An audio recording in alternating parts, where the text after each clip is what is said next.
Hello respected viewers, I'm George from Ireland. So behind me you can see that door of the former Samarkand Hotel.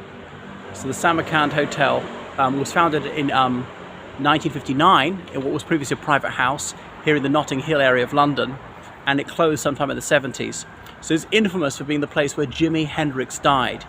Jimi Hendrix, by many people's account, the greatest instrumentalist in the history of rock music, surely the greatest electric guitarist of all time. So he was born in Seattle, Washington. He was mostly African American. He had some Irish ancestry as well. Surname Hendrix is Dutch, but I don't think he had any Dutch ancestry. He obviously had that surname because his ancestors were unfree in the United States until 2 generations before he was born. So he grew up there in a working class family, moved to California a bit later. His father had been in the United States Army, because of course Hendrix had been born in 1942 when the Second World War was on, so most American men were in the military. Anyway, so Hendrix wasn't particularly academic, but he showed tremendous aptitude with the guitar. It was almost a prodigy. So he enlisted in the US Army, but he served only about a year. It really didn't suit him. He wasn't someone who took that well to discipline or conformity. And there was a burgeoning music scene which he got into. So he had a very distinctive style of playing. I'm not no musicologist, but he was such a magnificent guitarist. Soon the band was really centered around him, and it was called the Jimi Hendrix Experience. So he was soon renowned across the United States and began to become world famous, going on tour, performing here in the UK on Top of the Pops, programs like that.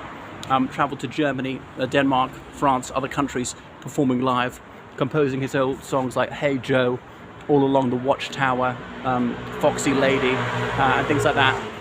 And the famous Woodstock Festival in New York State in the summer of 1969, he performed his really unique and innovative rendition of the Star Spangled Banner. That's the national anthem of the United States.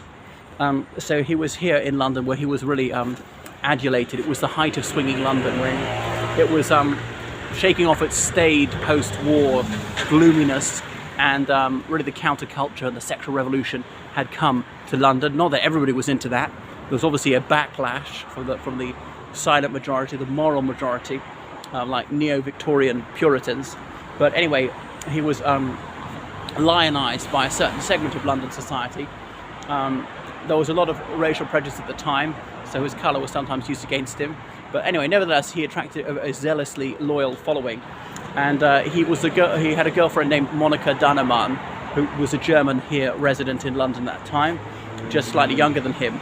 So it was in September 1970 when he was went with her to a friend's house. They had a meal, they had some alcohol, they came back, they were up chatting till 7 o'clock in the morning, and then they both fell asleep. About 11 o'clock in the morning, his paramour woke up to find that he was breathing, but only with difficulty, appeared to be unconscious, couldn't wake him. So she then phoned an ambulance at 18 minutes past 11, which arrived 9 minutes later and rushed him to hospital. So the doctors did all they could for him, but unfortunately he died only about an hour later. He'd been here in room 507. So the autopsy determined that the cause of death was that he'd taken sleeping tablets or barbiturates. I think they can be used as that, really to calm you down, downers they would say, but it does indeed help you slumber.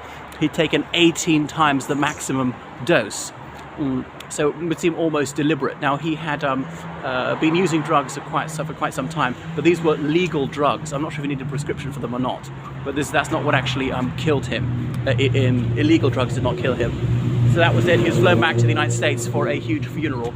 So he was a tremendous loss to music, to popular culture. He died at the age of only 27, joining the 27 club of other stars like Jimi Hendrix, who expired at the age of only 27. Jim Morrison, who died in Paris of a heroin overdose. I think that very year actually, and also in the immediate presence of his at the time girlfriend, who also died a few years later of the same thing.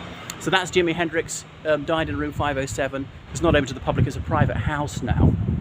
So this is the Notting Hill area, and we're more or less on the actual hill of Notting Hill, which was an upper middle class area. This was countryside to the 1850s when these houses were built. But by the end of the Second World War, it became very much a working class area, quite dilapidated. A lot of the houses hadn't been renovated in decades, and it's a very affordable housing. So there started to be a significant black Caribbean community in London, and they faced severe racial discrimination. People notoriously putting signs in windows, sometimes saying no dogs, no blacks, no Irish. Though I think the hibernophobia was less extensive. But anyway, there was Peter Rackman, a Polish chap living here, and he was willing to rent rooms to black people, driving out the sitting residents who had control rents, using all sorts of methods of skullduggery to get them out, and then renting rooms to black people at way over the odds. Things which had been sort of a fine 8-bedroom family house turned into 8 separate 1-bedroom flats, often a whole family living in it.